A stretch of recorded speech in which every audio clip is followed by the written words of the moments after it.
pada spesies mikrobiota usus yang berperan pada psoriasis atau ditemukan berubah. Pada penelitian ini kita dapati bahwa spesies Faecalibacterium prausnitzii dan Bacteroides yang pada awal lebih banyak pada pasien psoriasis setelah pemberian probiotik menurun mendekati profil sehat.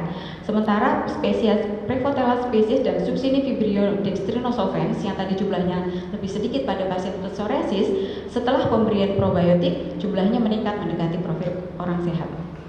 Begitu pula di tingkat genus dan juga familinya.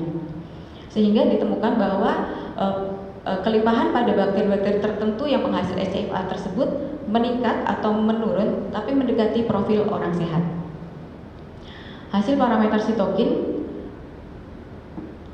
interleukin 17 pada kelompok probiotik terdapat penurunan yang bermakna kadar interleukin 17 setelah perlakuan, sedangkan pada kelompok placebo kadar IL-17 justru meningkat. Dan delta perbedaan kadar IL-17-nya antara kelompok placebo dan probiotik terdapat perbedaan yang bermakna. Kadar TNF-alpha pada kelompok probiotik setelah perlakuan juga menurun secara bermakna, namun tidak bermakna pada kelompok placebo. Dan delta perubahannya atau delta penurunannya antar kedua kelompok berbeda secara bermakna dengan lebih besar pada kelompok probiotik. IL-17 dan TNF-alpha adalah sitokin proinflamasi yang ditemukan kadarnya menurun setelah suplementasi probiotik ini. Penelitian terdahulu baik pada hewan coba ataupun uji klinis menemukan hal yang serupa, yaitu penurunan sitokin proinflamasi setelah suplementasi probiotik. Efek probiotik oral ini diduga dapat mengembalikan keseimbangan mikrobiota usus sehingga meningkatkan mikrobiota penghasil SCFA, sehingga kemungkinan SCFA juga meningkat dan memicu penekan proliferasi dan diferensiasi dari sel TH17 dan TH1 sehingga interleukin yang dihasilkannya IL-17 dan juga TNF-alpha juga menurun. Kemudian interleukin 10, setelah perlakuan pada kelompok probiotik ditemukan peningkatan yang bermakna pada kadar interleukin 10, sedangkan pada kelompok placebo kadarnya menurun. Delta perubahannya berbeda bermakna antara kelompok probiotik dan juga placebo. Kadar FOXP3 ditemukan pada kelompok probiotik setelah perlakuan meningkat secara bermakna, sedangkan pada kelompok placebo justru menurun dan perbedaannya berbeda bermakna antara kelompok placebo dan juga probiotik. IL-10 dan FOXP3 seperti kita ketahui adalah sitokin regulator yang menunjukkan aktivitas dari sel T regulator, dan ini ditemukan meningkat setelah suplementasi probiotik ini. Pada uji terdahulu ditemukan probiotik ini juga meningkatkan parameter sitokin regulator pada pasien dermatitis atopik. Sedangkan pada psoriasis ini adalah penelitian pertama yang mengevaluasi sitokin regulator. Luaran klinis dari skor PASI yang menggambarkan keadaan objektif lesi kulit, digambarkan bahwa setelah probiotik, setelah suplementasi baik di kelompok probiotik ataupun placebo didapatkan penurunan yang bermakna di kedua kelompok dengan skor PASI yang lebih rendah di kelompok probiotik di minggu ke-6 dan juga minggu ke-12. Namun delta PASI yang dicapai di kedua kelompok tidak berbeda secara bermakna. Ini adalah gambar klinis, contoh gambar klinis dari kedua pasien di kelompok placebo dan probiotik. Untuk skor DLQI pada kedua kelompok setelah perlakuan tidak didapatkan perbedaan yang bermakna, dengan penurunan lebih besar pada kelompok probiotik, namun perbedaannya tidak bermakna antara kelompok probiotik dan placebo.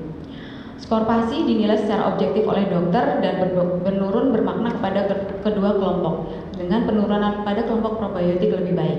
Sedangkan skor DLQI didapatkan secara subjektif dari pasien dengan mengisi kuesioner, dan pada penelitian ini turun tidak secara bermakna secara statistik, dengan penurunan pada probiotik lebih baik.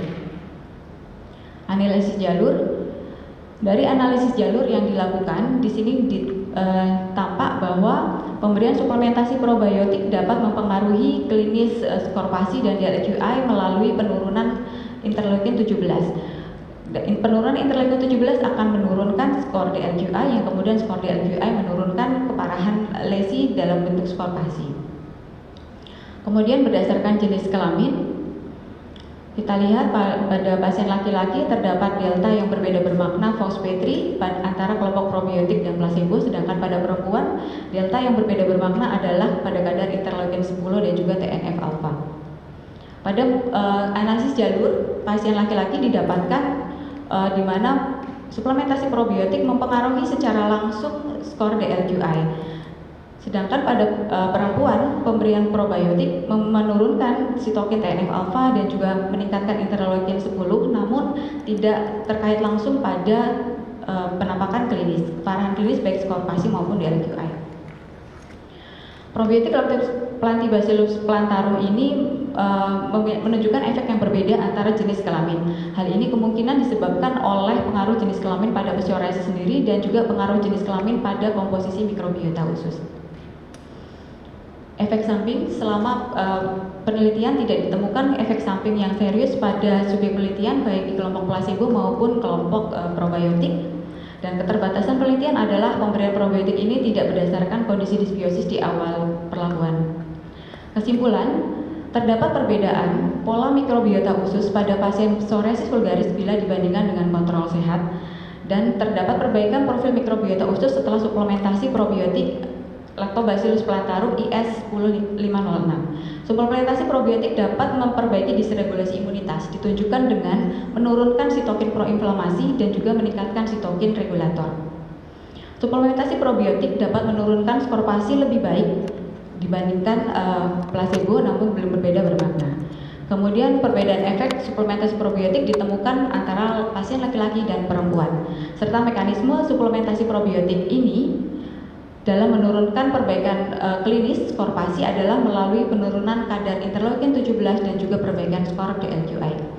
Kebaruan dari penelitian ini adalah penelitian ini merupakan penelitian pertama di Indonesia yang menunjukkan adanya disbiosis mikrobiota usus pada pasien psoriasis populasi Indonesia dengan ditemukan spesies baru yang berperan di sini, yaitu Succinifibrio distrinosolvens yang belum pernah dilaporkan pada literatur sebelumnya. Dan penelitian ini merupakan penelitian pertama yang mengevaluasi efek probiotik lokal Indonesia Lactobacillus plantarum IS 10506 pada pasien psoriasis, dan ditemukan bukti bahwa probiotik ini dapat memperbaiki disregulasi imunitas dan dapat digunakan sebagai terapi adjuvan pada psoriasis. Dan kemungkinan jenis kelamin mempunyai pengaruh pada efek probiotik pada pasien psoriasis vulgaris. Saran yang pertama, melakukan penelitian eksplorasi peran mikrobiota usus pada psoriasis menggunakan metode yang lebih canggih, yaitu metabolomik. Yang kedua, melakukan penelitian serupa dengan sistem multisenter di Indonesia atau pada populasi lain. Yang ketiga, melakukan penelitian serupa dengan pemberian probiotik lebih lama, 6 bulan atau lebih. Kemudian melakukan penelitian untuk mengeksplorasi perbedaan antara respons antara laki-laki dan perempuan terhadap probiotik. Dan probiotik ini, probiotik oral dapat direkomendasikan sebagai terapi adjuvan pada pasien psoriasis vulgaris. Demikian, saya kembalikan kepada pimpinan sidang. Baik, tepat 20 menit. Selanjutnya saya persilakan saudara promotor Profesor Dr. Cita Rosita Sigit Prakuswa untuk menyampaikan pertanyaan atau sanggahan. Saya persilakan Prof. Cita. Terima kasih Bapak Pimpinan Sidang, Bapak Dekan, Profesor Budi Santoso. Assalamualaikum warahmatullahi wabarakatuh. Selamat pagi, salam sejahtera, Om Swastiastu, Namo Buddhaya, salam kebajikan. Yang terhormat para promotor, para penguji, dan juga para hadirin dan tentu yang saya banggakan Dr. Menul. Dr. Menul telah melakukan penelitian dengan kontribusi yang sangat nyata dalam imunologi translasional, mulai dari penggunaan probiotik, kemudian melakukan analisis dari profil mikrobiota, dan kemudian dilanjutkan disregulasi imunitas, dilanjutkan dengan klinis dan DLQI atau kualitas hidup. Tentu kita sudah sering berdiskusi, namun tetap harus ada pertanyaan. Jadi ada dua pertanyaan saya terkait aspek novelty yang pertama, kemudian yang kedua tentang implementasi klinis. Jadi novelty, Dr. Menul sudah menyatakan bahwa ada 3 novelty penting disbiosis usus karena pemberian probiotik. Kemudian yang kedua adalah adanya Succinifibrio distrinosolvens yang merupakan pertama kali ya baru dilaporkan terkait dengan psoriasis, dan yang ketiga adalah peran dari Lactobacillus plantarum IS 1506 yang merupakan probiotik lokal. Pertanyaan saya, apa signifikansi ilmiah dari temuan ini dan bagaimana hal tersebut dapat dikategorikan sebagai novelty dari disertasi Anda. Kemudian terkait dari probiotik lokal, ada tambahan pertanyaan, bagaimana dengan kemandirian nasional penggunaan isolat lokal ini dibandingkan isolat asing? Monggo silakan. Baik. Terima kasih Profesor Dr. Cita Rosita Sigit Prakuswa, Dr. SPDWI, Subspesialis AI Mars atas pertanyaannya. Yang pertama, novelty yang paling penting, salah satu novelty utama yang kita temukan pada penelitian disertasi ini adalah ditemukannya keterlibatan spesies Succinic Vibrido dextrinosolvens. Kenapa cukup novelty? Karena sampai saat ini belum ditemukan laporan tentang keterlibatan atau peran spesies ini pada disbiosis di pasien psoriasis di literatur global. Sehingga hal ini mungkin bisa dieksplorasi lebih lanjut untuk melihat kemungkinan peran bakteri ini sebagai apakah target terapi pada psoriasis vulgaris sebagai target mikroba untuk terapi psoriasis vulgaris, ataupun berperan sebagai marker atau biomarker pada proses inflamasi yang terjadi pada pasien psoriasis vulgaris, Prof. Kemudian pertanyaan yang kedua, Prof, tentang kemandirian nasional. Probiotik strain lokal ini sangat baik untuk dikembangkan karena dengan memiliki probiotik strain lokal kita dapat mengembangkan atau meningkatkan kemandirian baik dalam melakukan riset dan juga ujungnya adalah produksi biofarma atau produksi obat-obatan yang mengoptimalkan kekayaan hayati Indonesia yang pada akhirnya dapat dimanfaatkan secara luas untuk masyarakat Indonesia, dan yang paling penting adalah mengurangi ketergantungan, Prof, dari produk-produk impor. Ya, jadi memang untuk Succinic Vibrio dextrinosolvens ini kan ditemukan bahwa menurunnya dia adalah meningkatnya IL-17 ya, dan tentu perannya pada short chain fatty acid ini bisa dieksplorasi karena kita tahu bahwa dalam dysregulasi imunitas diperlukan SCFA untuk mengembalikan regulasi. Pertanyaan kedua tentang aspek implementasi klinis. Dari hasil penelitian Anda menyebutkan bahwa Lactobacillus plantarum IS 10506 ini menurunkan keparahan psoriasis. Pertanyaan saya, bagaimana riset lanjutan atau strategi implementasi klinik probiotik ini dapat dilakukan secara realistis di layanan rawat jalan, dan apa saja syarat bisa mengintegrasikan dalam panduan praktek klinis? Baik, terima kasih Prof. Dr. Cita Rosita Sigit Prakuswa, spesialis DVI konsultan. Implikasi klinis yang dapat kita lakukan dari hasil penelitian ini adalah bahwa probiotik Lactobacillus plantarum mungkin bisa kita rekomendasikan untuk dijadikan sebagai terapi adjuvan atau terapi tambahan untuk pasien psoriasis vulgaris. Dan untuk implementasi nyata pada kelompok pada tata laksana klinis, tentu saja kita harus melakukan kolaborasi dengan farmasi, Prof, di rumah sakit untuk menyediakan probiotik yang terstandar, sehingga standar ini mungkin perlu ada beberapa langkah ke depan lagi, seperti paling mudah untuk mengejar adanya regulasi atau registrasi dari BPOM yang menyatakan ini adalah terstandar dan bisa diberikan secara baik pada semua kondisi pasien di Indonesia.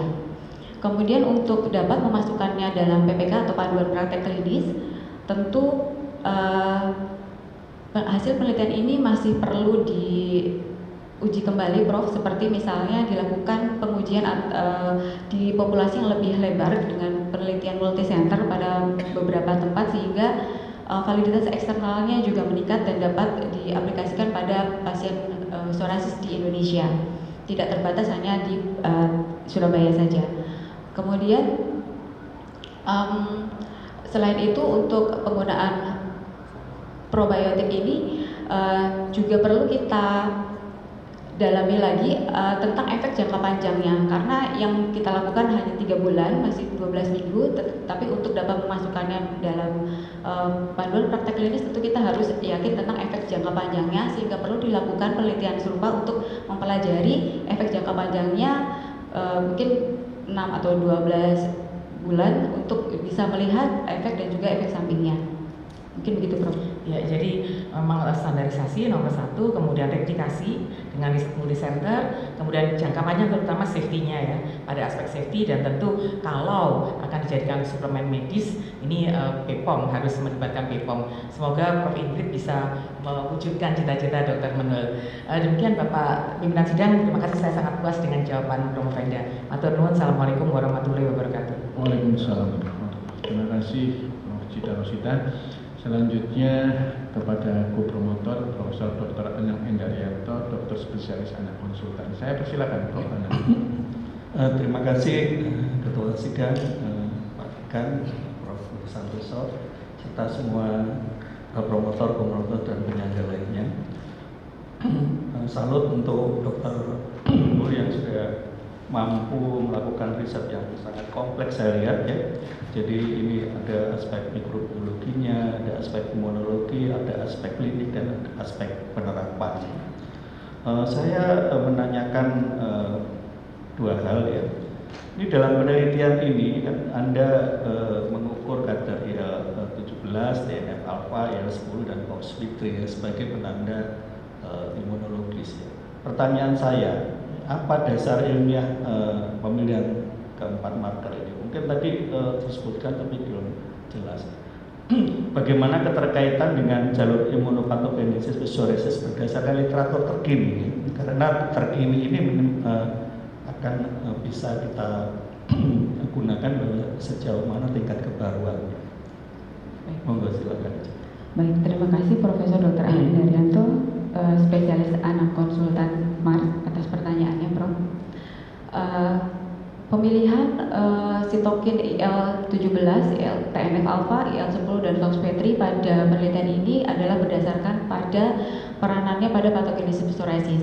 Kita ketahui bahwa IL-17 dan juga TNF alpha merupakan sitokin proinflamasi yang dihasilkan oleh sel TH1 dan TH17 yang merupakan aktor utama yang mendominasi desregulasi imunitas pada psoriasis vulgaris. Sedangkan sitokin IL-10 merupakan sitokin regulator yang dihasilkan oleh sel T regulator, dan OX-53 mengekspresikan atau menggambarkan aktivitas sel T regulator, sehingga keempat sitokin ini akan menggambarkan keseimbangan, merepresentasikan keseimbangan antara kondisi proinflamasi dan kondisi regulasi imunitas. Dengan mengukur sitokin ini setelah pemberian probiotik, maka kita akan bisa menilai bahwa kondisi yang tadinya dominan inflamasi dengan dominasi IL-17 dan TNF alpha, kemudian setelah probiotik diberikan suplementasi, sitokin proinflamasi itu menurun, sedangkan sitokin regulatornya meningkat, sehingga menunjukkan aktivitas Treg yang juga meningkat untuk meregulasi sistem imun. Di mana pada psoriasis vulgaris, kondisi perbaikan disregulasi imunitas merupakan target terapi yang cukup penting pada perbaikan klinis maupun remisi jangka panjang bagi pasien-pasien psoriasis. Terima kasih, Prof. Ya, baik. Jadi intinya memang pergeseran dari status proinflamasi menjadi homeostasis imunitas itu penting di sini, dan ini sudah dibuktikan dalam riset ini. Saya kira itu yang bisa saya tanyakan. Saya sangat puas dengan jawabannya. Terima kasih Bapak Ketua Sidang. Ya, terima kasih kembali. Selanjutnya kepada co-promotor Profesor Insinyur Ingrid Suryanti Surono, Master of Science PhD. Saya persilakan Prof. Ingrid. Terima kasih Bapak Pimpinan Sidang dan Dekan Prof. Santoso. Pertama-tama saya sangat mengapresiasi dengan segala upaya yang luar biasa, ketangguhannya, sehingga penelitian yang sangat komprehensif ini bisa berjalan dengan baik dan selesai dengan hasil yang diharapkan. Baiklah, saya ingin menanyakan justifikasi pemilihan strain lokal Lactobacillus bacillus IS 10606 dan kaitannya dengan Gadskin eksis probiotik tersebut pada psoriasis. Mohon dijelaskan. Terima kasih. Baik, terima kasih Profesor Insinyur Ingrid Suryanti Surono, Master of Science PhD, co-promotor kedua tercinta saya. Saya mencoba menjawab. Justifikasi pemilihan probiotik Lactobacillus plantarum IS 10506 ini adalah yang pertama, ini adalah strain probiotik lokal Indonesia yang juga sudah dibuktikan pada penelitian terdahulu di tahun 2017 oleh Adib bahwa berfungsi baik dapat menumbuhkan koloni bakteri baik di saluran pencernaan masyarakat Indonesia, sehingga efektivitasnya cukup baik pada populasi Indonesia. Kemudian yang kedua, selain itu juga telah dilakukan banyak penelitian baik pada hewan ataupun uji klinis pada manusia telah memiliki manfaat, antara lain dalam menggeser dysbiosis. Itu penelitian tahun 2019 oleh Ibu Pratiwi kalau tidak salah menunjukkan pergeseran dysbiosis ke arah eubiosis oleh pemberian probiotik ini. Kemudian juga memperbaiki atau memperkuat integritas saluran usus yang mungkin telah diteliti juga oleh Dr. Alma sebelumnya, dan juga untuk menangani pada kondisi-kondisi alergi, meningkatkan sitokin regulator, juga menurunkan sitokin proinflamasi pada kondisi penyakit kulit alergi, dermatitis atopik yang telah diteliti oleh Prof. Tita sebelumnya. Sehingga efek manfaatnya sudah terbukti, dan juga selama penelitian itu juga tidak dilaporkan efek samping yang bermakna, sehingga probiotik ini cukup aman untuk diberikan. Sehingga 3 alasan itulah Prof yang membuat saya menentukan untuk memberikan probiotik ini pada penelitian ini. Terima kasih Prof. Izin satu lagi Bapak Najila, apakah probiotik itu bisa digunakan oleh semua pasien psoriasis? Ya. Baik, terima kasih Prof. Ingrid. Berdasarkan hasil dari penelitian ini Prof, penggunaan suplementasi probiotik paling baik digunakan pada pasien psoriasis derajat ringan sedang tanpa pengobatan topikal, tanpa pengobatan sistemik. Jadi yang dengan pengobatan topikal. Harapannya pada hasil penelitian ini ada yang menonjol hasilnya adalah perbaikan dari disregulasi imunitas yang terjadi pada psoriasis. Harapannya tidak semata-mata menurunkan inflamasi pada psoriasis, tetapi mempertahankan kondisi regulasi imunitas pada pasien psoriasis, yang mana ini sangat penting untuk memperpanjang waktu remisi pada pasien-pasien psoriasis. Demikian Prof. Terima kasih, saya sangat puas dengan jawaban Ibu. Baik, terima kasih Prof. Ingrid yang sudah jauh-jauh berkenan untuk datang ke Surabaya. Selanjutnya penguji luar kita Dr. I Gusti Nyoman Dharma Putra, spesialis dermatologi, venerologi, estetika. Saya persilakan. Terima kasih pimpinan sidang, Prof. Budi Santoso. Izin guru-guru saya, Prof. Promotor Propana, Prof. Ingrid, Dr. Menul. Yang pertama saya ucapkan selamat atas penelitiannya ini. Jadi penelitian psoriasis ini memang suatu yang penting banget bagi kita di dermatologi. Kebetulan kami juga di Udayana lagi melakukan genomic sequencing untuk precision medicine untuk terapi psoriasis.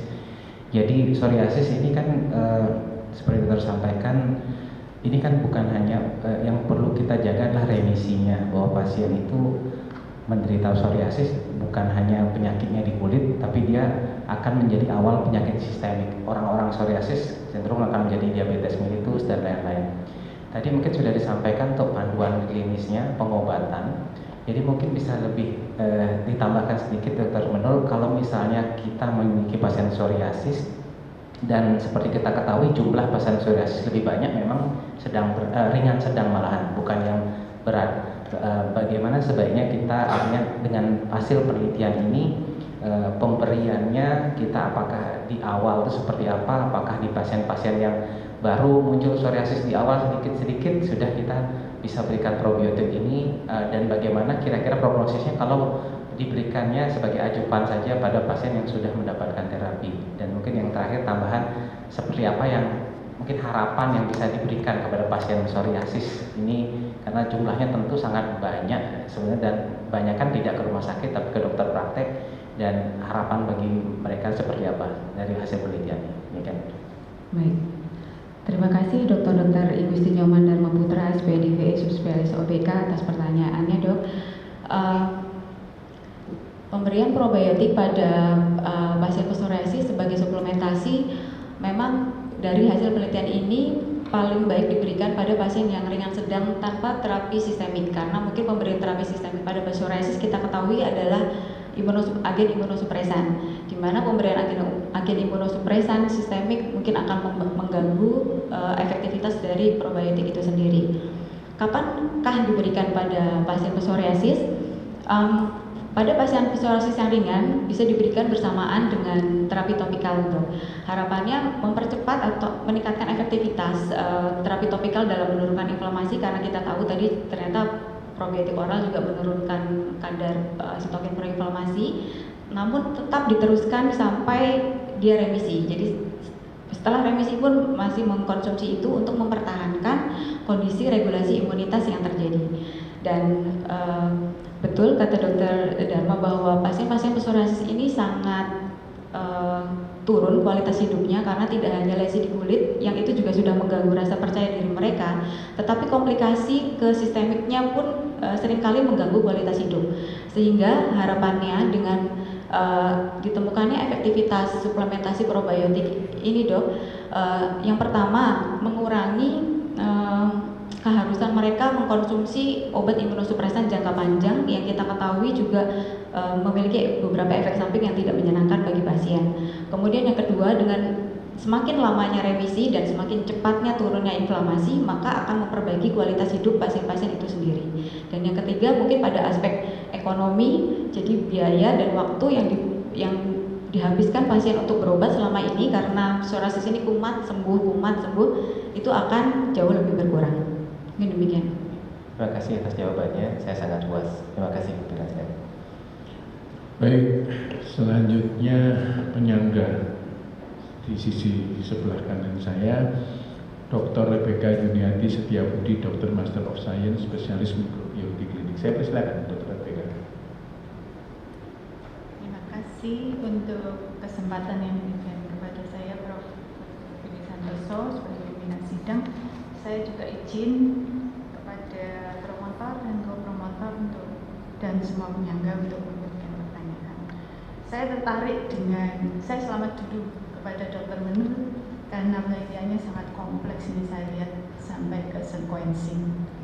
Saya tertarik dengan penelitian Dr. Menul tentang mikrobiota usus karena saya melihat bahwa mungkin ini bisa menjadi suplementasi ajuvan terapi bagi bukan hanya pasien psoriasis saja, tapi bisa juga menjadi ajuvan buat penyakit-penyakit disregulasi imun sistem atau yang disbiosis yang lain, gitu ya. Mungkin karena terapi antibiotik atau dan lain-lain ya. Cuman saya ingin juga bertanya nih. Mungkin Dr. Menul bisa mengungkapkan keistimewaan Lactobacillus plantarum ini dibandingkan dengan Lactobacillus yang lain, misalnya seperti Reuteri atau Acidophilus atau yang lain. Itu pertanyaan yang pertama. Kemudian pertanyaan yang kedua, mungkin saya ingin juga mengetahui pada pemilihan sampel Dr. Menul, jadi itu apakah ada kuesioner sebelumnya? Karena kita tahu bahwa pada penyakit autoimun itu multikompleks ya, maksudnya itu multifaktorial yang menyebabkannya. Jadi bisa karena stresor dan sebagainya ya. Jadi maksud saya itu pemilihannya itu bukan hanya berdasarkan kriteria psoriasisnya aja.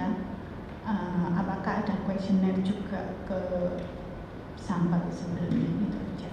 Sebentar. Terima kasih. Baik, terima kasih atas pertanyaannya, Dr. Rebecca Juniati Setiabudi, Magister Science spesialis mikrobiologi klinik. Saya akan mencoba menjawab. Pemilihan strain dari Lactobacillus plantarum atau dulu Lactobacillus plantarum sebagai probiotik adalah ini salah satu jenis spesies probiotik yang sudah sering dilakukan atau diberikan dalam penelitian, dan yang terutama adalah pemilihan strain khusus lokal ini yang betul-betul mengencourage atau memotivasi saya untuk meneliti ini karena ini adalah produk lokal dari Indonesia yang tadi seperti disinggung Prof. Sita di depan bahwa ini sangat besar potensinya untuk menciptakan atau mendirikan kemandirian nasional, sehingga saya ingin berkontribusi untuk menambah potensi dari probiotik ini. Kemudian untuk pemilihan subjek, kriteria pertama memang adalah klinis, jadi terdiagnosis psoriasis ataupun tidak, dan tingkat keparahannya. Jadi pasien psoriasis dengan tingkat keparahan ringan sedang yang kita nilai dengan secara klinis baik PASI maupun DLQI.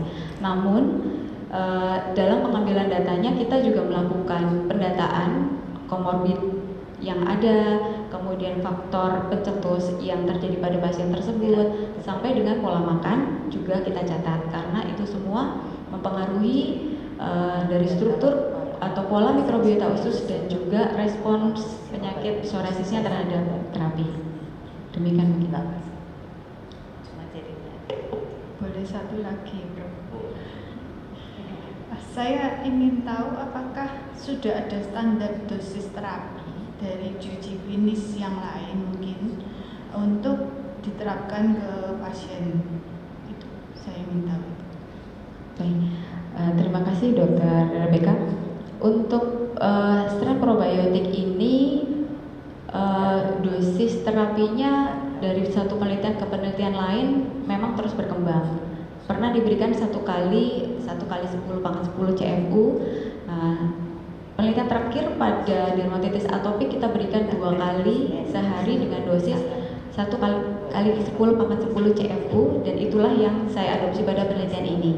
Dan pada kedua penelitian klinis ini menunjukkan respons yang cukup baik, terutama pada perbaikan sitokin, sehingga mungkin dosis itu jika akan diberikan di klinis, dosis itu bisa diadopsi untuk menjadi dosis yang bisa diberikan kepada pasien.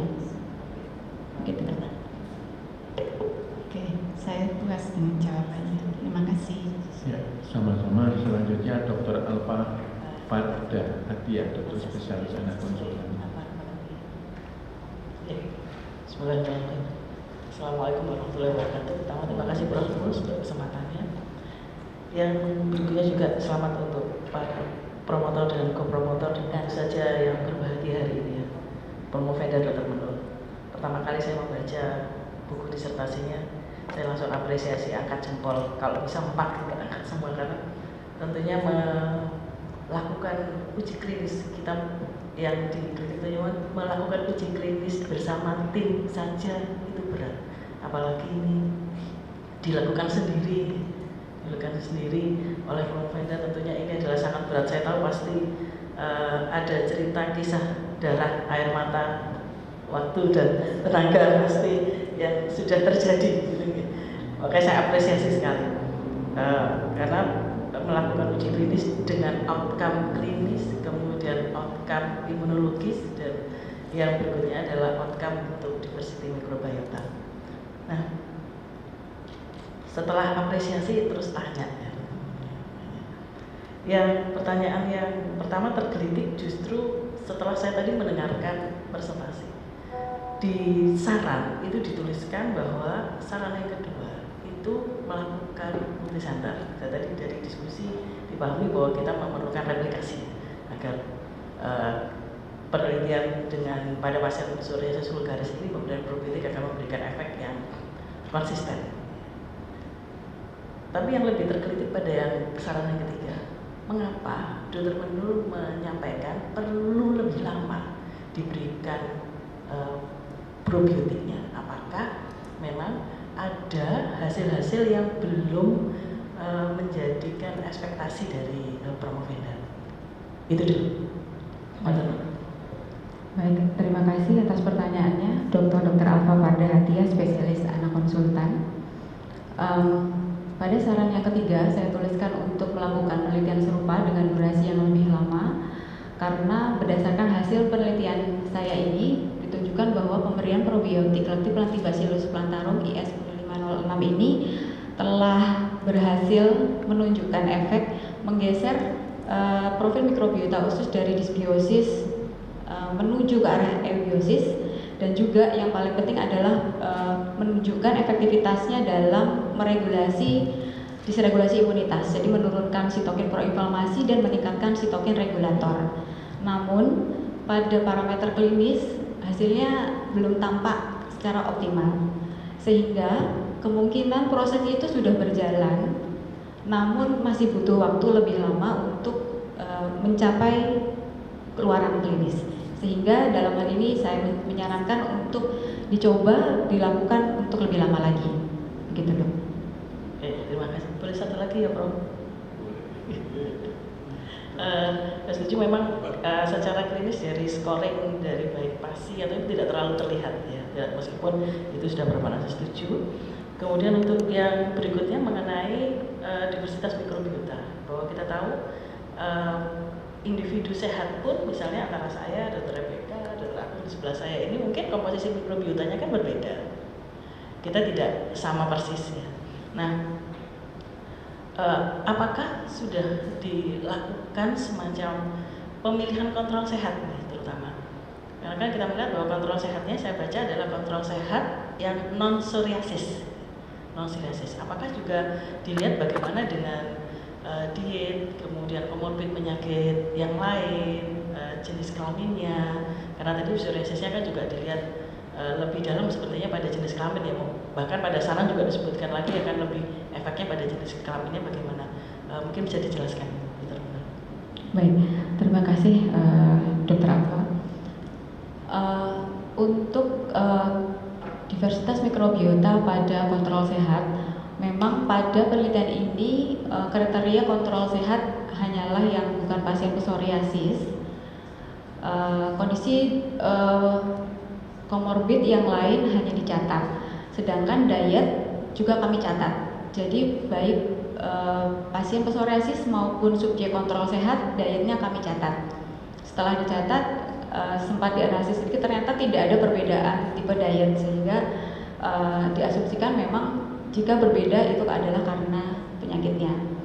Namun memang ke depannya untuk melihat ataupun menyamaratakan atau menggeneralisasikan profil mikrobiota usus, sampel lebih besar memang lebih akan lebih meningkatkan gambaran untuk menjustifikasi profil mikrobiota di orang Jawa misalnya itu seperti ini gitu. Tetapi dengan sampel yang sesuai dengan rumus besar sampel ini, kita sudah bisa melihat bahwa pada pasien psoriasis ternyata ada komponen bakteri penghasil SCFA, yang mana SCFA itu juga sangat penting pada regulasi imunitas, komposisinya berbeda dibandingkan dengan kontrol sehat.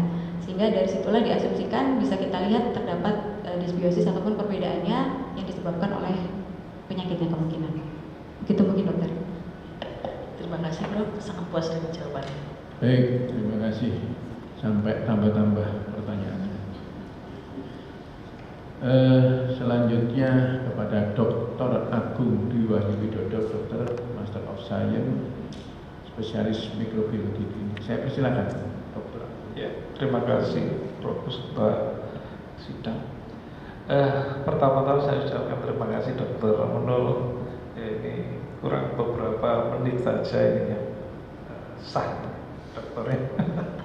Karena tadi saya dengar Prof. Dita bilang, sudah berdarah-darah mulai COVID ini ya, luar biasa. Ya. Perjuangannya patut kita hargai. Selamat sekali lagi.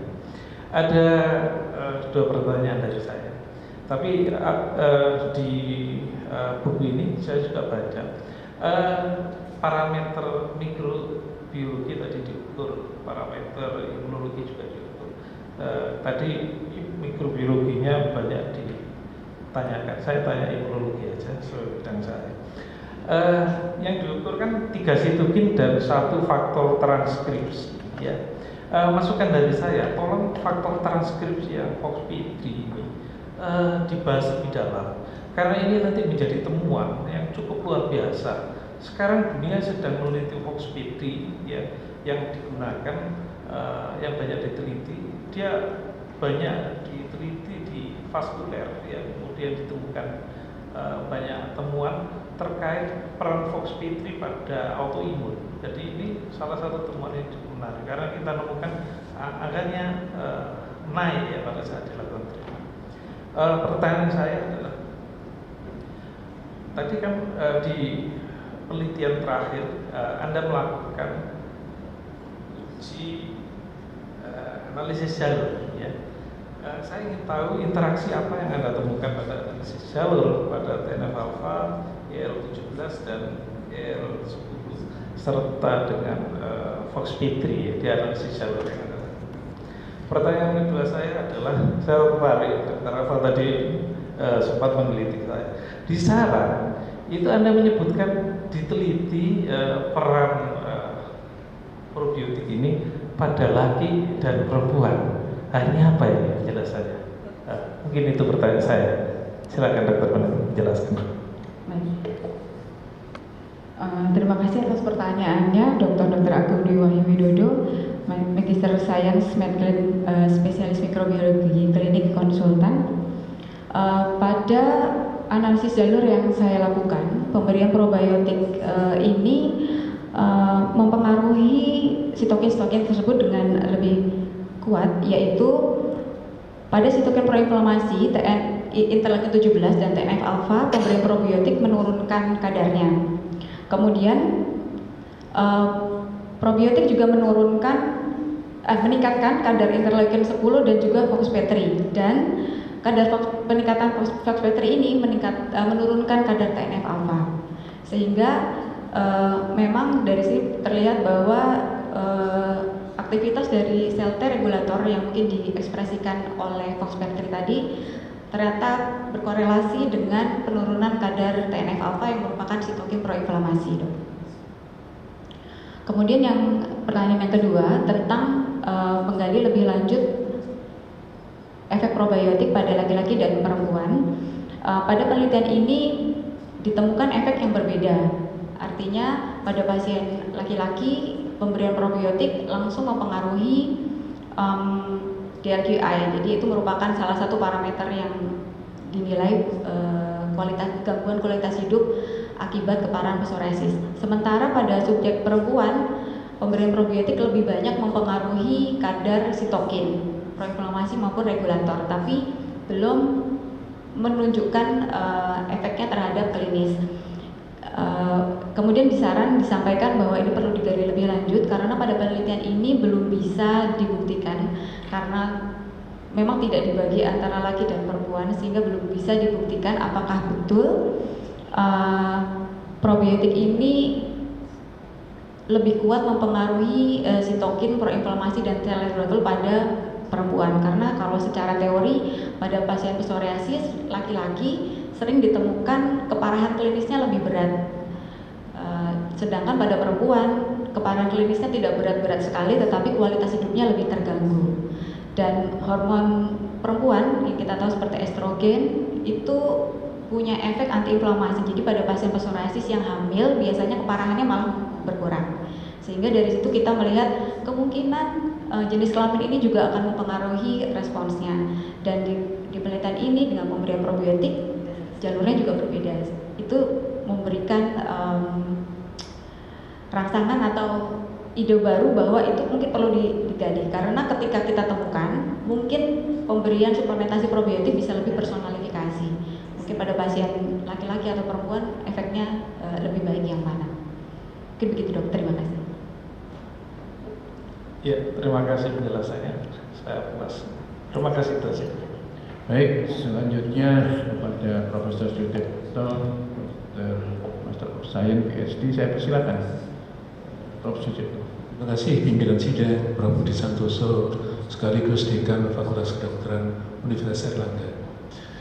Bismillahirrahmanirrahim. Assalamualaikum warahmatullahi wabarakatuh. Dr. Menul, pertama-tama saya ucapkan selamat. Hari ini akan mengakhiri pendidikan S3 saudara yang cukup panjang dan melelahkan. Saya telah mendampingi saudara, diminta oleh tim promotor untuk mendampingi saudara mulai dari ujian kualifikasi, ujian proposal, kelayakan, ujian tertutup, dan hari ini ujian terbuka. Jadi saya kira cukup banyak pertanyaan dari saya. Namun di akhir ujian ini saya ingin menanyakan lagi pada saudara, mirip-mirip pertanyaan dari promotor.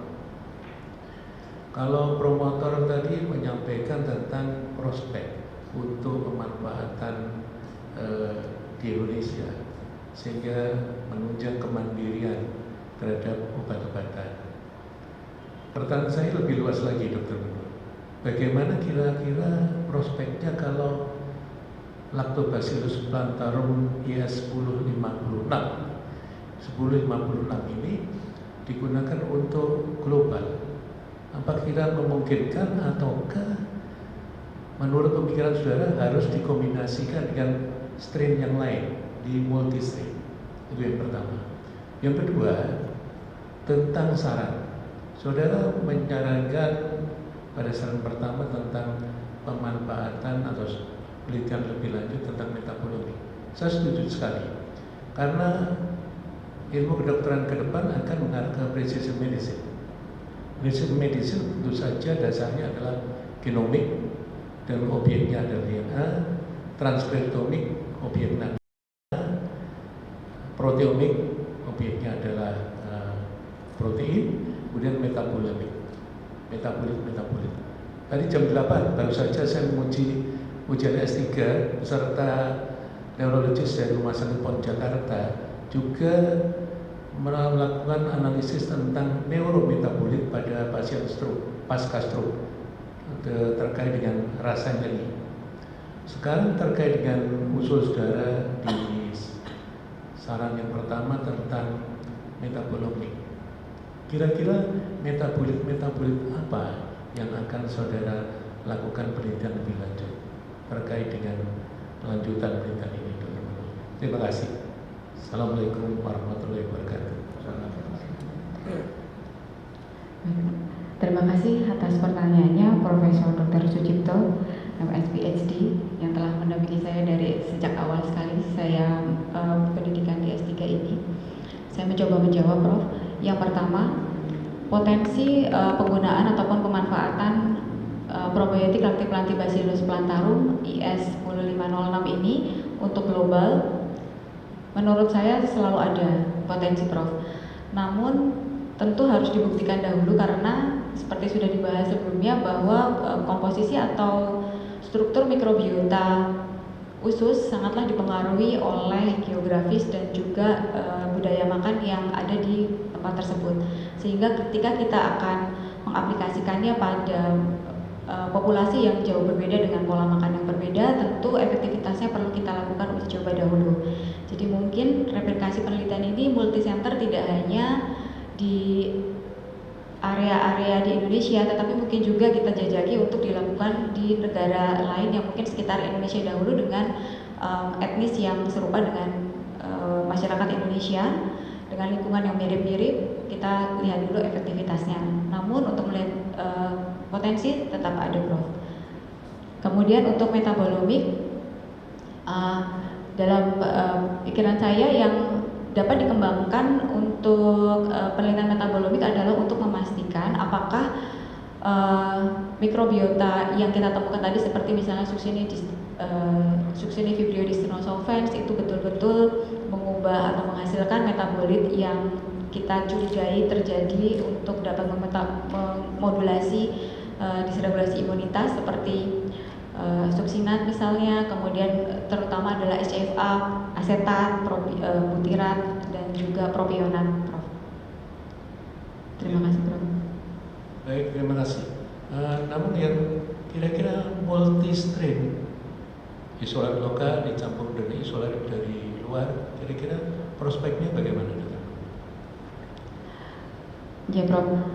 Menurut saya kalau untuk multi strain kemungkinan ada dua hal, karena kita harus melakukan penelitiannya dulu, tetapi ada dua hal. Jika antara strain LIS ini dengan strain lokal yang akan kita ujikan menemukan kecocokan, artinya bisa bersinergi efeknya sehingga dapat meningkatkan efektivitasnya dalam membentuk koloni bakteri baik di gut, maka efeknya akan baik. Namun hal itu belum tentu terjadi, sehingga itu yang harus diteliti terlebih dahulu, apakah terdapat kecocokan antara strain-strain yang akan dicampur itu untuk dapat memberikan efek yang baik. Terima kasih, Prof. Baik, terima kasih, Dr. Menur. Saya sangat puas dengan jawaban saudara. Terima kasih, Bapak Dekan. Baik, terima kasih kepada Prof. Sucipto. sebelum kepada para undangan akademik, saya ingin menggunakan hak saya untuk bertanya. Yang pertama, mungkin sebagai dasar saja, kita mengetahui bahwa manifestasi dari dysbiosis ini kan macam-macam ya. Mungkin dalam satu penelitian ini ada bentuknya psoriasis vulgaris.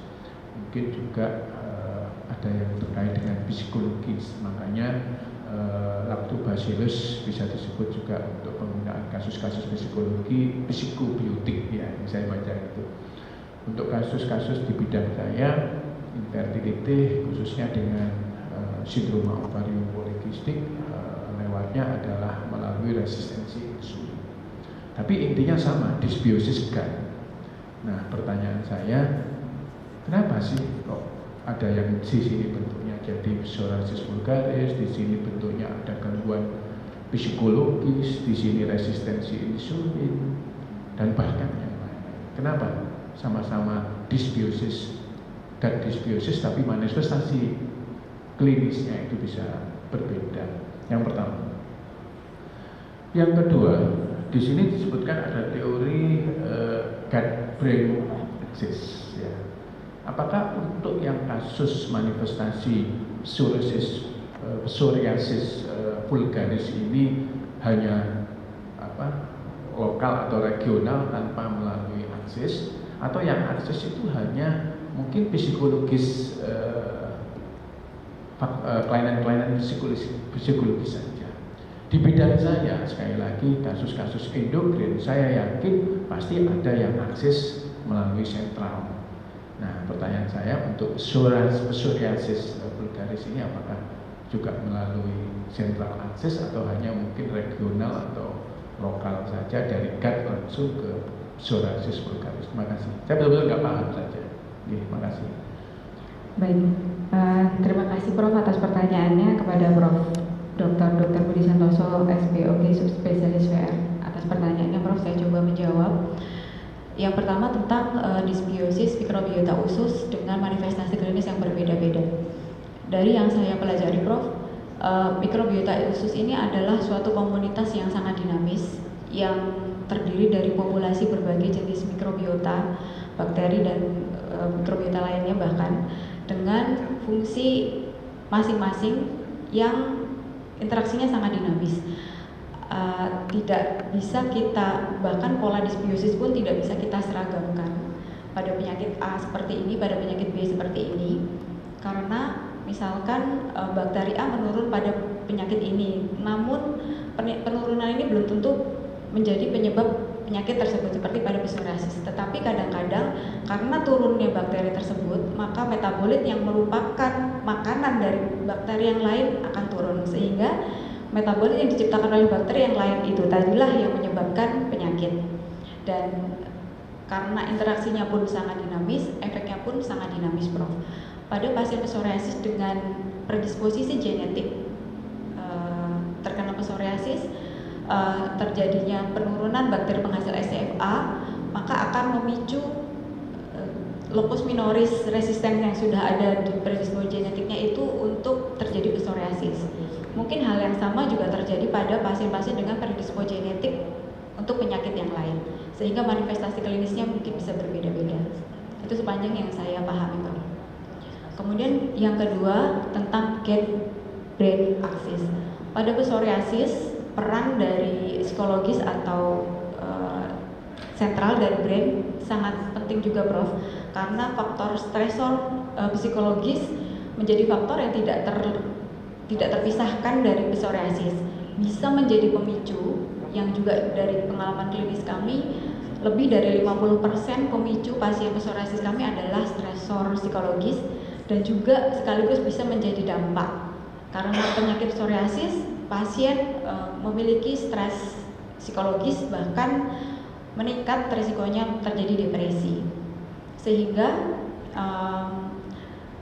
peran ataupun fungsi psikobiotik itu tadi salah satu yang dapat memberikan efek baik pada pasien psoriasis dengan dapat mengurangi, kalau secara mekanismenya dapat mengurangi serotonin, yang mana serotonin itu berperan pada depresi. Sehingga pada psoriasis, gut brand Aksis pun memiliki peran yang penting. Terima kasih. Baik, terima kasih. Selanjutnya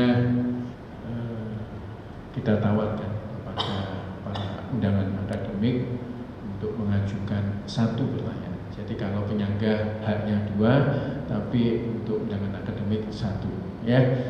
Baik, yang pertama Dr. Sylvia Anggraini, dokter spesialis dermatologi venerologi estetika.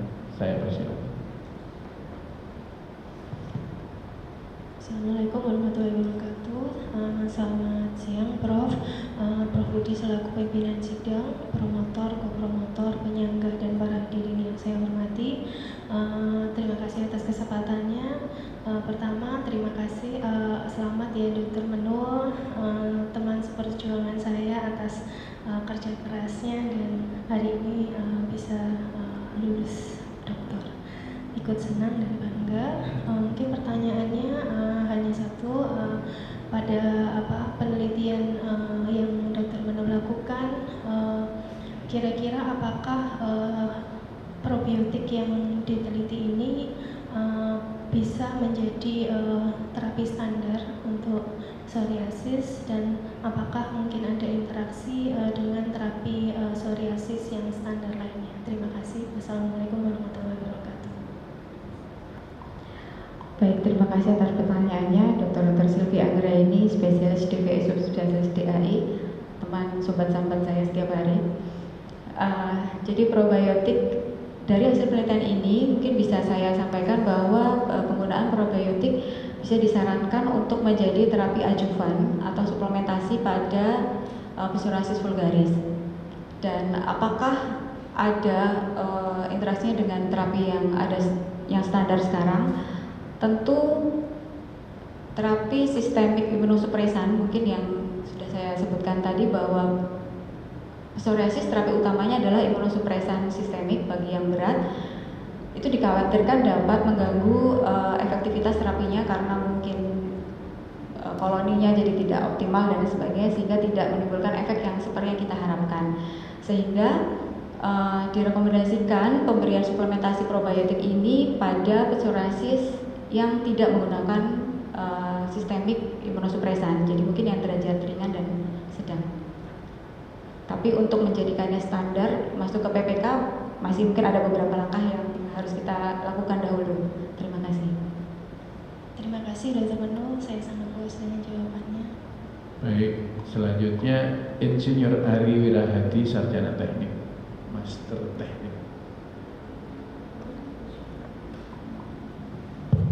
Bismillahirrahmanirrahim. Assalamualaikum warahmatullahi wabarakatuh. Waalaikumsalam. Terima kasih kesempatan yang diberikan kepada kami, terhormat pimpinan sidang, promotor juga para hadirin.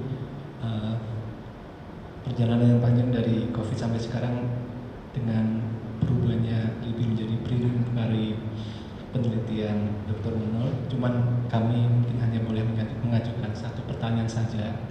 Sebenarnya simple, karena kita orang sehat tentunya kita ingin juga menanyakan sebagai probiotik Lactobacillus plantarum IS 1050 ini juga bisa bermanfaatkah untuk orang-orang yang sehat yang tidak terdiagnosis psoriasis? Mungkin itu pertanyaan dari kami. Terima kasih.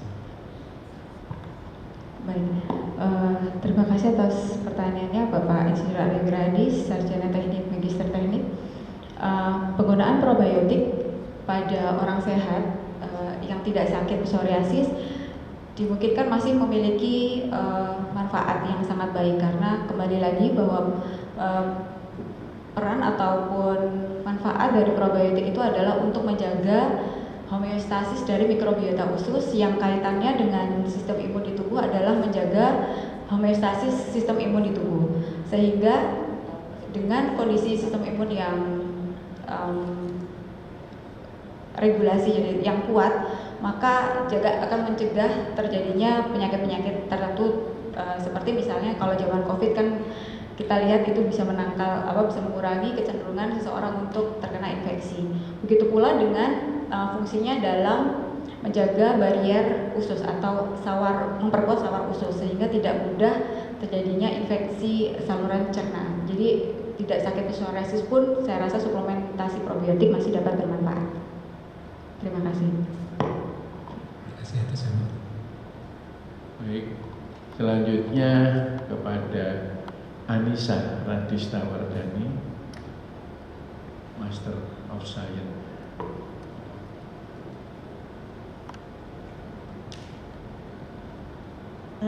Ya, terima kasih atas waktunya. Pertama-tama selamat kepada Dr. Menul atau kebetulan tante saya, dan terima kasih atas undangannya di sini. Mungkin sedikit pertanyaan terkait tentang latar belakang kenapa memilih psoriasis sebagai subjek penelitian, atau bagaimana dampak psoriasis ini terhadap penderitanya sehingga membuat Dr. Menul tertarik untuk melakukan penelitian ini. Terima kasih. Terima kasih atas pertanyaannya. Anissa Radista Wardani, Magister Science, Master of Science. Psoriasis, setiap hari saya sangat banyak, dan mungkin Dr. Silvi, Prof. Cita sangat banyak bertemu dengan pasien-pasien psoriasis, di mana psoriasis ini adalah suatu penyakit yang manifestasi utamanya memang di kulit, tetapi proses inflamasinya terjadi secara sistemik, sehingga komplikasinya jika tidak diterapi dengan baik akan dapat ke sendi, bahkan ke jantung dan pembuluh darah, sehingga sangat menurunkan kualitas hidup dari penderitanya. Dan ini adalah penyakit autoimun yang tidak akan sembuh, sehingga pasien pasti akan bergelut dengan penyakitnya ini seumur hidupnya. Sehingga tugas kami sebagai dokter adalah untuk berusaha mengurangi penderitaan pasien-pasien tersebut dengan selalu mencari alternatif terapi yang lebih baik dan lebih baik. Probiotik ini adalah bisa menjadi atau memiliki potensi sebagai pendekatan terapi yang lebih alami dan juga memberikan efektif yang dapat memperpanjang remisi pada pasien, sehingga pasien juga tidak terlalu terkungkung untuk minum obat terus-menerus, mengeluarkan biaya terus-menerus, dan yang pasti efek sampingnya juga pasti lebih minimal dibandingkan obat sistemik. Dengan pertimbangan ataupun motivasi itulah saya mencoba untuk melakukan penelitian pada pasien-pasien psoriasis. Terima kasih. Ya. Baik, kembali ke profesi dokter.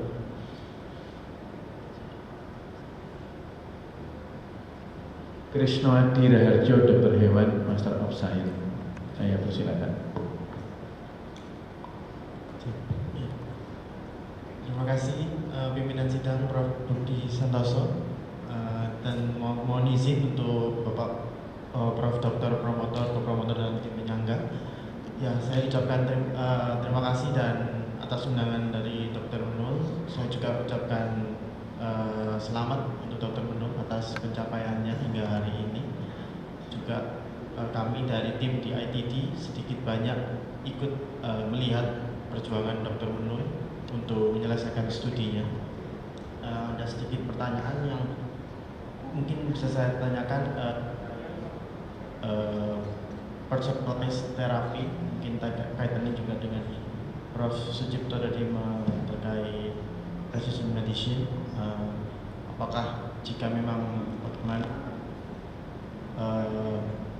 bagaimana pendapat Menul dan bagaimana tanggapan, apakah apabila memang diperlukan, apakah memang harus dilakukan pemeriksaan untuk profil mikrobiota khusus pada setiap individu?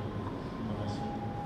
Baik, terima kasih pertanyaannya, Mas Krisno Adi Raharjo, Dokter Hewan, Magister Science. Personalized medicine seperti tadi mungkin sudah sempat disinggung, itu adalah era ke depan untuk pengobatan, terutama dengan ditemukannya salah satunya adalah metode pemeriksaan mikrobiota usus ini, Mas, yang seperti kita kembangkan juga di ITD, di mana tadi sudah sempat disinggung Dr. Alfa bahwa profil mikrobiota usus satu orang dengan orang lainnya itu pasti berbeda, sehingga dari situ kita sebetulnya bisa melihat target terapi setiap orang adalah berbeda, sehingga dengan pemberian probiotik kita bisa menilai kalau misalnya pasien A setelah diperiksa disparitas mikrobiotanya terjadi disbiosis, maka pemberian probiotik yang bisa mempengaruhi atau memperbaiki disbiosis itu akan dapat bermanfaat. Namun jika pada psoriasis ternyata tidak ada disbiosis, kemungkinan pemberian probiotik tidak terlalu memberikan hasil yang efektif pada pasien tersebut. Contohnya seperti itu. Namun memang dalam setting klinis saat ini pemeriksaan gut mikrobiota mungkin belum bisa dilakukan secara rutin pada setiap pasien karena terkendala banyak ya akses dan juga biaya. Namun kedepannya hal ini bisa dikembangkan untuk menjadi personalized medicine. Terima kasih. Terima kasih, Prof. Baik, selanjutnya Dr. Herbert Adrianto. Saya persilakan.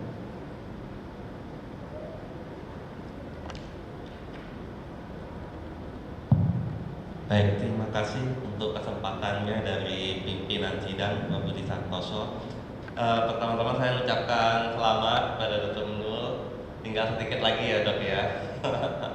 Ya baik, pertanyaan saya adalah mengapa kok Dr.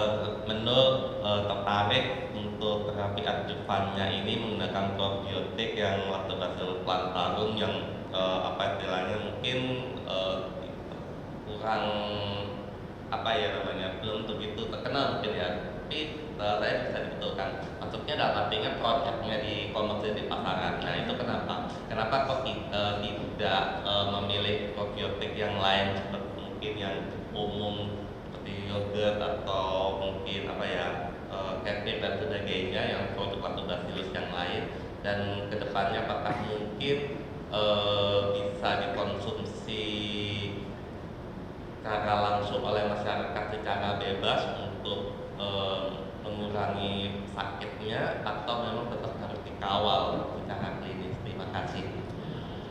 Baik. Terima kasih atas pertanyaannya Dr. Herbert Adrianto, sarjana sains, magister Ktidostropis, teman seangkatan saya S3. Baik, pemilihan probiotik Lactobacillus plantarum IS 10506 ini adalah justru lebih karena ini adalah produk lokal dari strain lokal. Jadi probiotik ini diisolasi dari susu fermentasi di Sumatera Barat jadi oleh Prof. Ingrid dan timnya. Dan salah satu tujuan untuk melakukan penelitian ini adalah untuk berkontribusi memberikan bukti ilmiah tentang kemanfaatan dari probiotik lokal kita. Goal kedepannya mungkin ini memang saat ini belum ada produk standarnya dokter, tapi sangat mungkin ke depan akan diproses untuk menjadi standar dan dimanfaatkan semaksimal mungkin untuk populasi masyarakat Indonesia karena juga penelitiannya sudah banyak manfaatnya pada berbagai kondisi dan juga efektivitasnya sebagai probiotik pada saluran cerna masyarakat Indonesia, sehingga ini potensi yang sangat besar untuk kemandirian nasional itu tadi. Kedepannya juga ada penelitian-penelitian lanjutan terkait ini, salah satunya mungkin Dr. Marina juga melakukan penelitian tentang probiotik ini. Begitu dokter, terima kasih. Ya, saya puas dengan jawaban yang diberikan. Terima kasih. Panjenengan puas, sebelah kanan panjenengan tambah puas. Ya, baik, Dr. Mailita Sari, spesialis dermatologi, venerologi, estetika. Saya Mailita. Terima kasih. Assalamualaikum warahmatullahi wabarakatuh. Selamat siang. Terima kasih pada Prof. Bus atas kesempatannya dan juga para promotor dan penyangga dan hadirin sekalian. Saya ucapkan selamat kepada Dr. Menul. Ini juga tim ya, istilahnya tim hidup dan mati ya di departemen dan di KSM. Jadi sampai di langkah yang hari ini tentu saya juga mengikuti ya Dr. Menul telah lama dari mulai menjadi sekolah ya sampai sekarang, perjuangannya juga sangat panjang.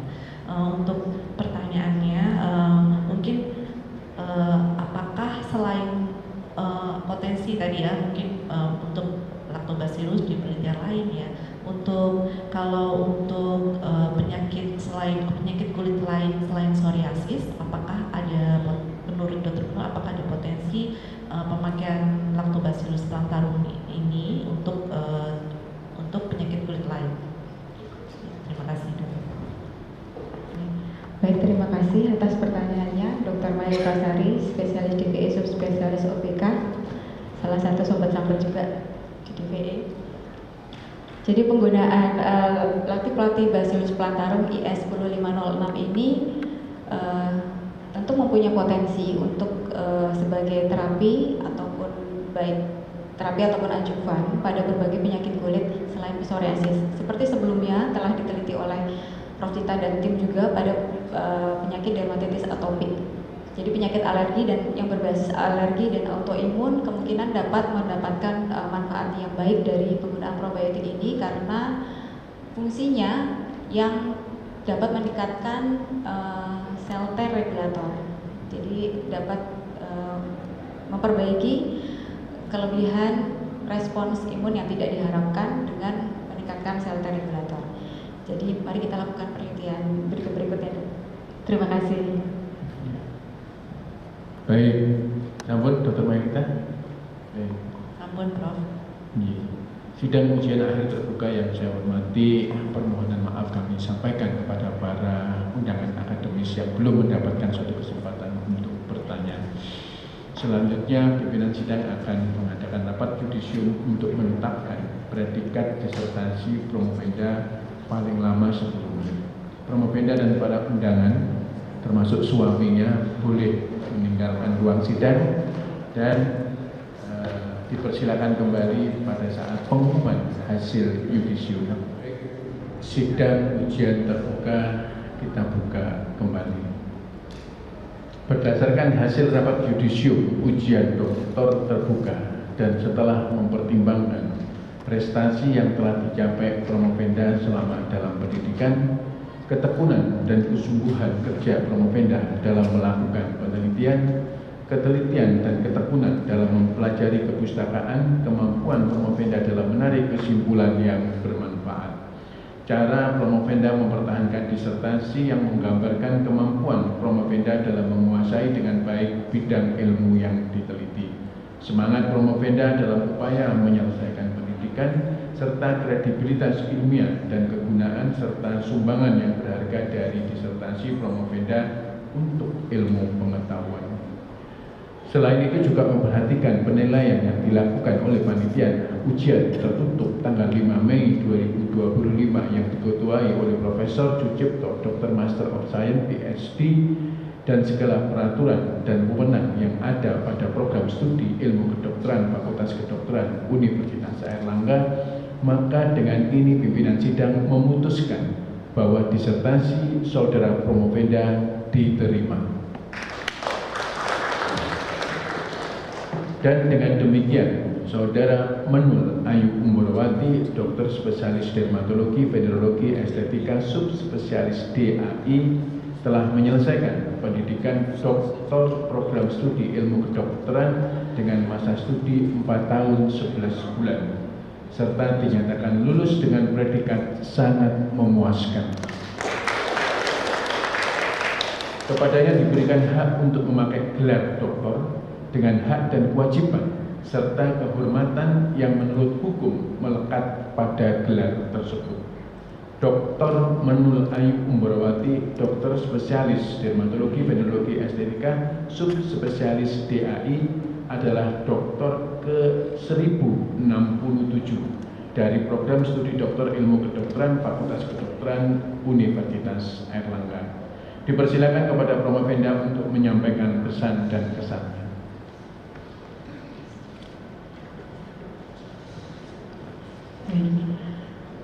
Terima kasih Prof. Budi Santoso sebagai pimpinan sidang.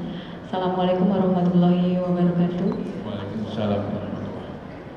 Pertama-tama tentu saya mengucapkan syukur alhamdulillah kehadirat Allah Subhanahu wa taala yang karena tanpa ridho dan hidayahnya saya tidak akan dapat mampu menyelesaikan penelitian dan juga menyelesaikan naskah disertasi yang cukup panjang ini. Kemudian ucapan terima kasih dan penghargaan yang setinggi-tingginya saya sampaikan kepada promotor saya yang juga adalah guru saya Senior saya yang menjadi panutan saya, tidak hanya dalam akademik tapi juga dalam bagaimana menjalani karir sebagai seorang dokter. Profesor Dr. Cita Rosita Sigit Prakuswa, spesialis DVI, subspesialis DAI. Terima kasih Prof atas dukungan yang tiada habisnya untuk saya selama proses pendidikan ini, selalu memberi motivasi supaya saya segera menyelesaikan pendidikan S3 ini. Kemudian selanjutnya saya ucapkan terima kasih yang sebesar-besarnya kepada co-promotor satu saya, Profesor Dr. Anang Endaryanto, dokter spesialis anak konsultan Mars, yang dengan sabar selalu meluangkan waktu untuk memberikan bimbingan, masukan dan juga motivasi kepada saya selama penyelesaian disertasi ini.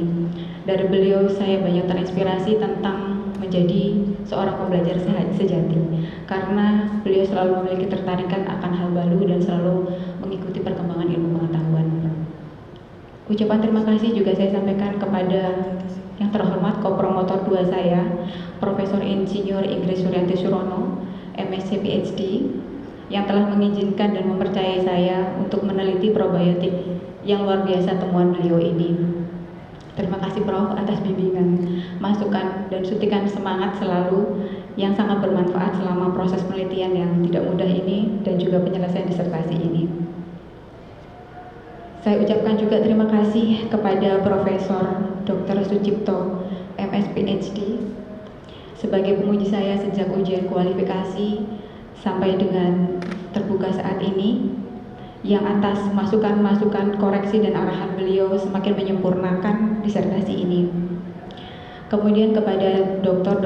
I Gusti Nyoman Dharma Putra, SPDVI subspesies OBK, saya ucapkan terima kasih Dok atas ketersediaannya hadir ke Surabaya jauh-jauh dari Bali dan atas bimbingan serta masukannya untuk penelitian disertasi ini.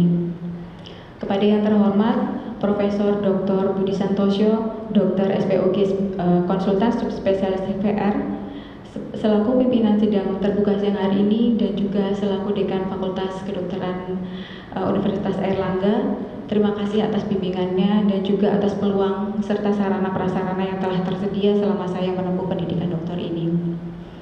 Kepada para penyangga yang saya hormati, Dr. Rebecca Juniati Setiabudi, Dr. MSI Spesialis Mikrobiologi Klinik, Dr.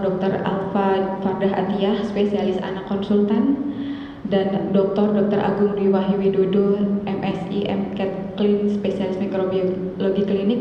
Saya ucapkan terima kasih dokter sekalian atas kesediaannya hadir menguji dan bimbingannya dalam disertasi ini. Selanjutnya saya sampaikan ucapan terima kasih kepada keluarga besar Departemen KSM DVE RSUD Dr. Sutomo MK Uner yang merupakan rumah kedua bagi saya, kepada KKSM Dr. Sawitri SPDVE subspesialis DA, kepada Kadep Dr.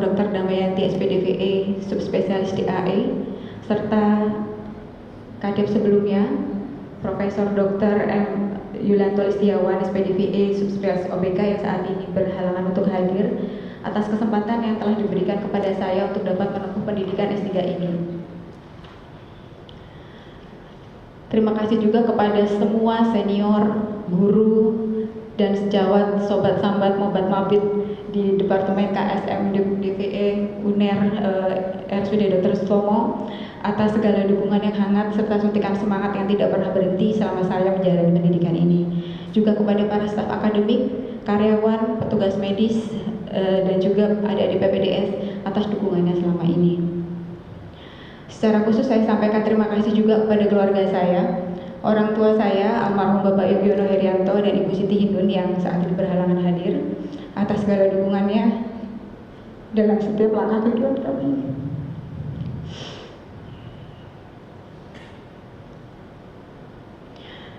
Kemudian kepada mertua saya, almarhum Bapak Insinyur Mahadi Widaya dan Ibu Dr. Andas Ita Rahayu untuk segala doa dan juga dukungannya.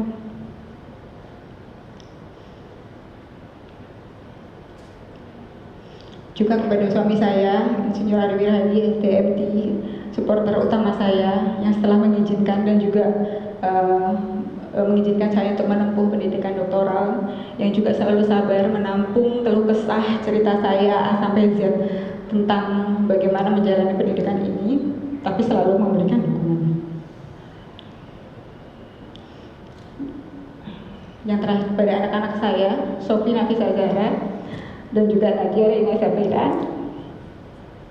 Terima kasih sudah menjadi anak-anak baik yang memahami dan merelakan banyak waktu kebersamaan yang berkurang selama Ibu melaksanakan pendidikan ini.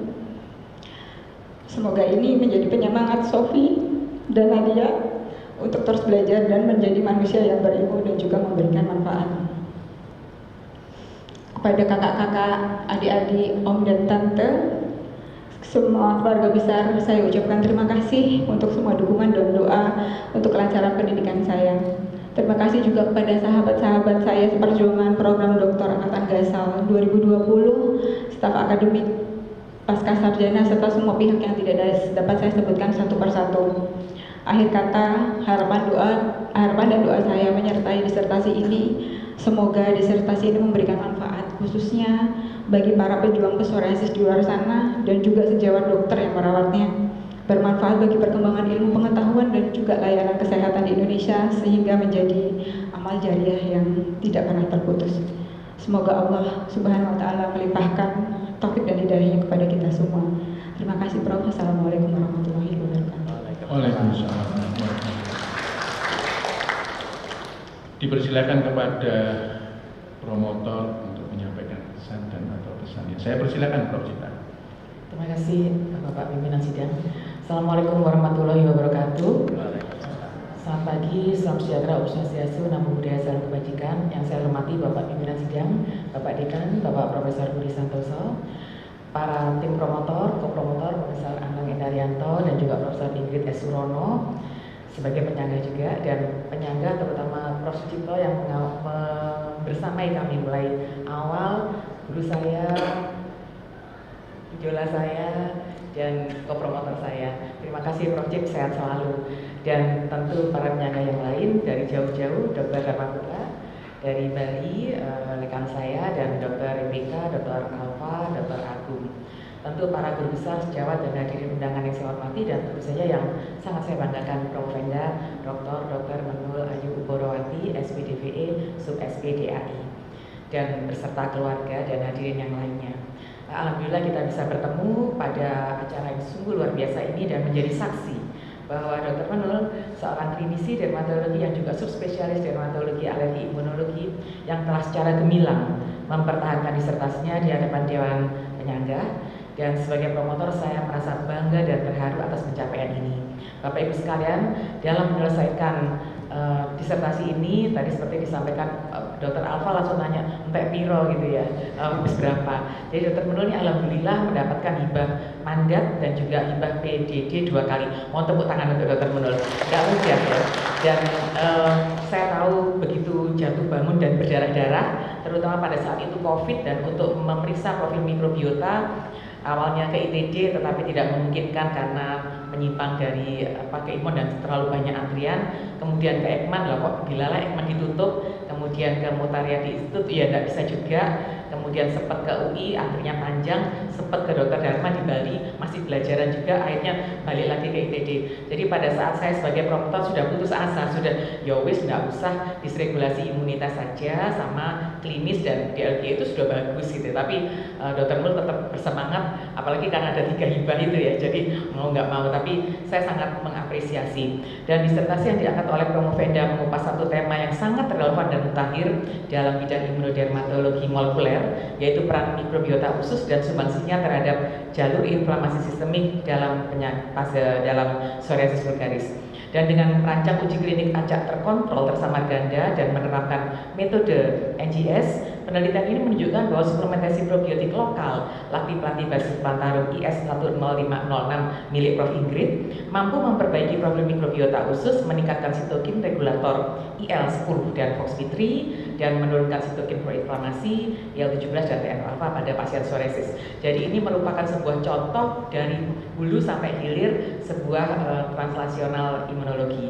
Penelitian ini tidak hanya unggul di bidang jihad dalam hal metodologi dan kedalaman klinis, tapi juga menempatkan Indonesia dalam peta riset global terkait gut skin axis. Dan temuan spesifik terhadap perubahan dari succini vibrio dextri no solvents yang baru pertama kali ditemukan ini merupakan kontribusi baru yang belum pernah dilaporkan sebelumnya. dalam literatur internasional. Dan sebagai seorang promovenda, Dr. Menul telah menunjukkan kualitas intelektual, ketekunan, integritas ilmiah yang luar biasa. Saya menjadi saksi bagaimana beliau membagi waktu sebagai dokter spesialis aktif, subspesialis, pendidik, sekaligus peneliti, dan berhasil menyelesaikan disertasi ini dengan baik. Dan dalam proses pembimbingan, saya menyaksikan langsung upaya yang luar biasa dari Dr. Menul, mulai menyusun rancangan studi, memperoleh ethical clearance, menjalankan rekrutmen pasien, analisis mulai profil mikrobiota, sitokin sebagai disregulasi imunitas, klinis, parameter klinis, dan juga kualitas hidupnya dengan rujukan literatur internasional yang terkini. Hadirin yang saya muliakan, sebagaimana telah ditegaskan dalam disertasi Dr. Menul bahwa pemanfaatan probiotik lokal tidak hanya menjawab tantangan ilmiah di bidang imunologi kulit, tapi juga membuka jalan menuju terapi suportif berbasis mikrobiota yang lebih personal, terjangkau, dan adaptif dengan populasi Indonesia. Ini adalah satu contoh inovasi translasi dari laboratorium menuju praktek klinik, Interconnected Innovation Ecosystem. Kepada Promovenda, izinkan saya menyampaikan ucapan selamat sekali lagi. Gelar dokter yang disandang saat ini bukan akhir dari perjalanan, justru awal dari perjalanan perjuangan ke depan dalam kancah ilmiah yang lebih luas. Dan amanah ini adalah panggilan untuk terus mengembangkan ilmu, membimbing generasi berikutnya, dan mengubah data menjadi dampak nyata bagi pasien, bangsa, dan ilmu pengetahuan global. Yang khusus untuk kopromotor, Profesor Anang dan Profesor Ingrid, terima kasih sekali untuk bimbingannya selama ini, dan tim promotor, tim dari kopromotor merupakan perpaduan yang sangat luar biasa, yaitu dari klinisi dan sains pangan mikrobiota, sehingga ini menjadi kekuatan yang luar biasa untuk Dr. Menul menyelesaikan disertasi ini. Dan tentu pada keluarga besar Promovenda, almarhum Bapak yang sudah berpulang mendahului kita semua, Ibu yang kebetulan tidak bisa hadir, suami yang sempat menjadi penanya ya di ujian undangan akademisi sejarah ini ya, saya foto tadi, dan juga tentu putri-putri yang hadir dan seluruh keluarga yang tentu telah menjadi sumber kekuatan selama proses ini, support sistem utama. Sekali lagi kami ucapkan selamat dan terima kasih atas doa dan pengorbanan yang tidak ternilai. Akhir kata, sekali lagi saya mengucapkan terima kasih sebesar-besarnya kepada Bapak Dekan, tentu saja selaku Ketua Penguji, dan seluruh penyangga dan tim akademik dari program Doktor Ilmu Kedokteran Universitas Erlangga atas kerjasamanya. Semoga kita semua selalu diberi kekuatan untuk menjaga marwah akademik dan menjadikan ilmu sebagai jalan untuk keberkahan. Amin ya rabbal alamin. Matur nuwun. Wassalamualaikum warahmatullahi wabarakatuh. Waalaikumsalam. Terima kasih Prof. Cita selaku promotor. Sekali lagi selamat kepada Dr. Menul, kepada keluarga, Bapak Ibu, orang tua, promotor, kopromotor, para penyangga. Dr. Menul bersyukur dikawal oleh orang-orang hebat. Prof. Cita, Prof. Cip masih menduduki ranking untuk high index dan citasi di UNER yang cukup tinggi. Jadi, insya Allah panjenengan mempunyai role model yang luar biasa. Dan hari ini juga dikawal oleh para staf departemen KSM dermatologi, baik yang profesor, calon profesor, semuanya hadir di sini untuk memberikan support Dr. Menul. Ini adalah sesuatu yang patut disyukuri karena kekompakan dari kelompok-kelompok unit-unit kita ini yang sangat luar biasa. Dengan demikian, rapat sidang ujian terbuka telah selesai. Sebelum saya serahkan kembali kepada pembawa acara, tadi saya sempat menulis pantun. Isuk-isuk sarapan tiwul. Kalau cakep itu masih muda. Kita ini usia 60 tahun ke atas jos gitu ya. Isuk-isuk sarapan tiwul. Karo ngombe wedang serbat.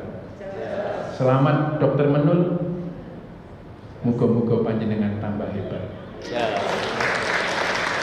Burung putilah burung cendrawasih, cukup ku bilang terima kasih.